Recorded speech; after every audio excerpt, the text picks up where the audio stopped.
up, mga ka-antis? Charot. Hello guys, kamusta kayo? Nandito na naman ako para magbigay ng another information na alam ko makakatulong sa'yo to enhance yung knowledge mo sa paggawa ng YouTube videos. For this video, ituturo ko sa inyo kung paano mag-download ng sound effects at music sa YouTube na 100% for sure. 100% sure, no copyright. Bago pa lang lahat, after ko pala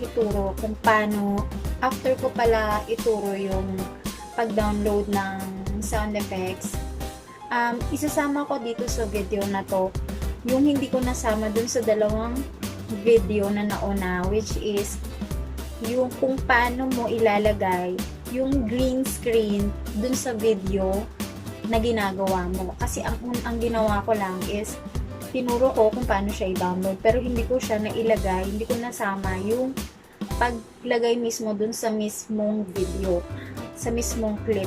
Tsaka kung paano rin ilagay yung thumbnail dun sa mismong video, isasama ko dito sa dulo ng video na gagawin natin. Kaya, let's do it again. Let's do it.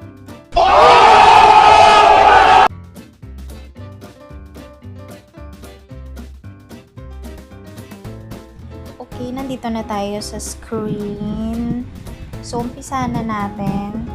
So, unang-una natin gagawin is, so, punta na tayo sa Chrome.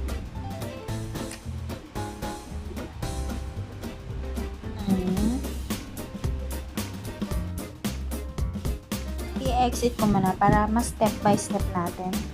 So, i-search mo www.youtube.com. Search. Yan. So, yan yung lalabas. Madali. So, ayan. So, punta ka dito. So, ayan. Zoom natin. Tapos, click mo yung picture mo. Katabi ng bell.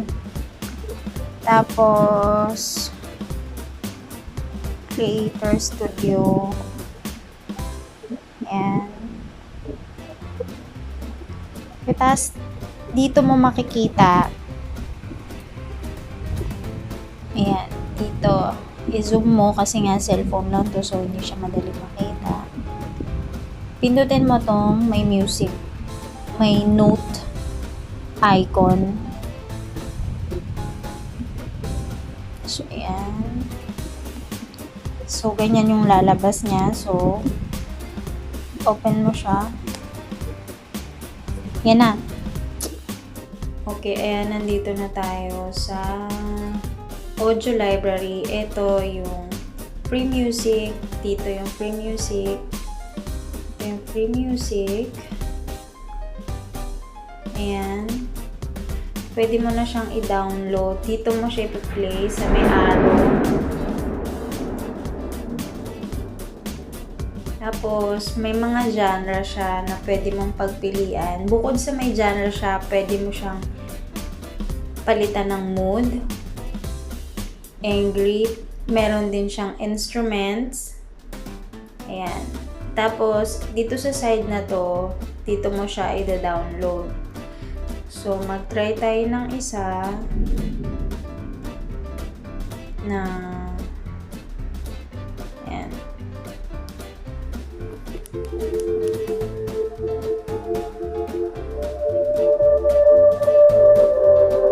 Isa pa.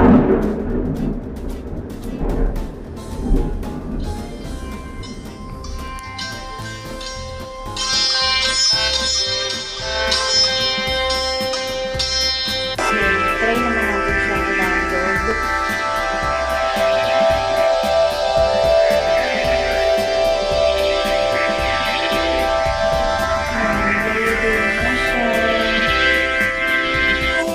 After 45 years. Okay, check natin mamaya. So, mag-try tayo sa sound effects. Zoom pa rin natin kasi maliit yung screen ko. Ito, mag-try tayo mag-open ng isang air wash. Isa pa. Okay, try naman natin siyang i-download.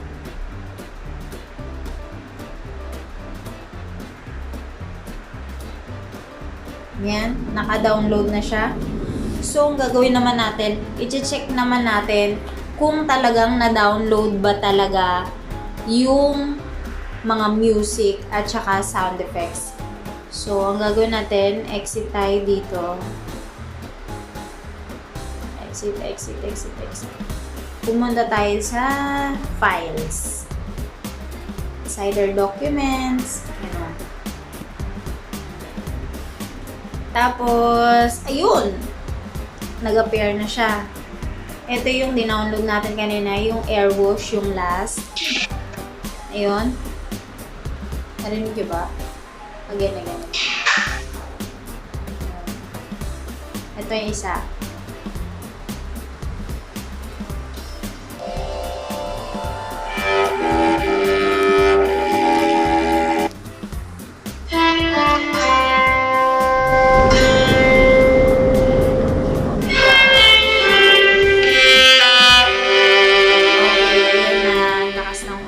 Patikulog.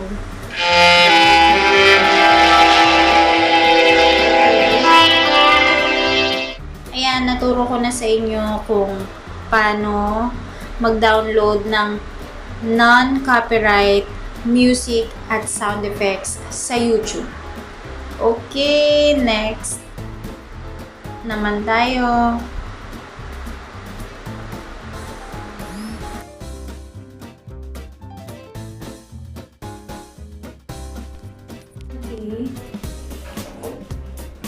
Ang gagawin naman natin ngayon, maglalagay naman na tayo ng thumbnail sa video sa YouTube. So, na-upload ko na yung video ko na ang nakalagay is paano gumawa ng thumbnail para sa YouTube videos. So, gawin na natin, lagyan na natin ng thumbnail yung videos. Okay, unang gagawin natin, punta ka sa Chrome. Yan. Kasi kanina ginagawa ko na siya. Then suddenly naisip ko na kailangan ko pa palang gawan ng tutorial kung paano siya paano ilagay sa video nyo. Ngayon, eto na siya. So, iba ko para malaman nyo na mas mabilis. Mas maintindihan. So, okay. Una, punta ka sa Chrome. Then, yan, yan, YouTube. Then, pagkatapos, desktop site. Ayan, naka-desktop site na siya. So, punta ka sa wait lang click mo yung picture sa kanan. Click mo yung your channel. Then, yan. Lalabas siya. Makikita mo dito yung video. Yan pa lang yung video na meron ako. So, ito yung huli kong nilagay. So, ito yung i-edit natin. So, gagawin mo,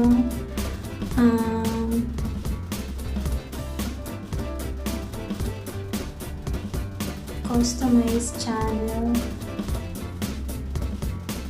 Sa customize channel.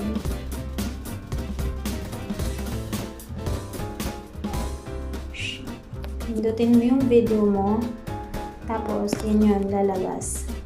So, iselect mo yung edit video.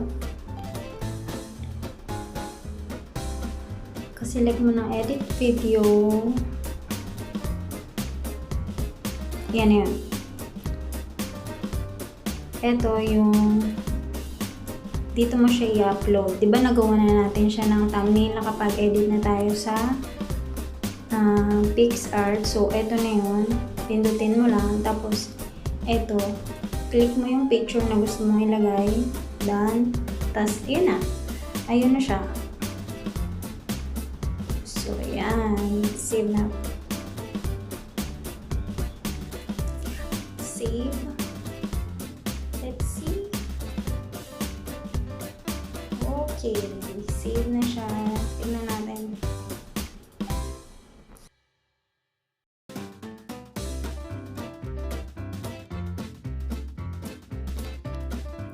Okay, let's start. Kung paano maglagay ng green screen button or green screen subscribe button or like button sa inyong video clip. Okay, let's start. Bagong project. Nandito ako ngayon sa KineMaster. KineMaster yung first choice kong gamitin sa pag-edit ng video. So, let's try some background. Okay, ito yung pinili ko. Usog mo lang siya kung saan mo siya basta kung anong time mo siya gusto ilagay. Tapos pindutin mo tong layer. Tapos pindutin mo yung media. Hanapin mo yung green screen. Ayan. So, try muna natin to. Like button.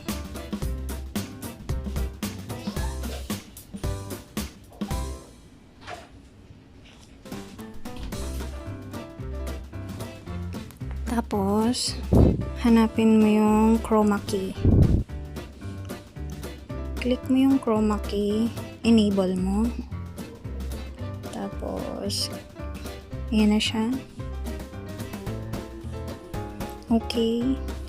So, dahil maiksi lang to, dagdagan natin ng panibagong background.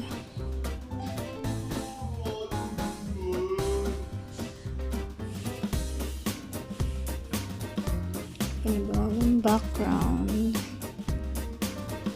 Isa pa. So, ayan. Tapos ilagay naman natin yung subscribe button. So, balik ka ulit sa layer, media. Hanapin mo yung green screen. Select mo yung subscribe button. Adjust mo kung mahaba masyado. Tapos, pwede mo siyang palakihan. Kagaya nito, adjust mo lang. Hanapin mo yung chroma key. Enable mo yung chroma key.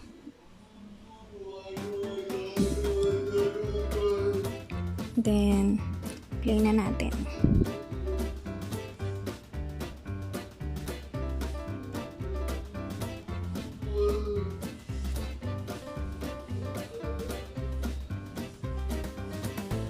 Yan.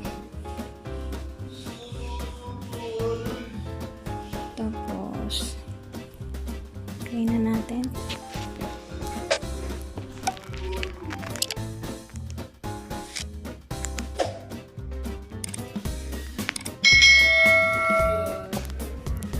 Okay, ganun lang siya kasimple. Okay, gawin. Ayan, tapos na tayo sa ating video tutorial kung paano mag-download ng music at sound effects sa YouTube without copyright. At kasama na rin yung paglagay ng thumbnail at saka ng green screen sa mga videos.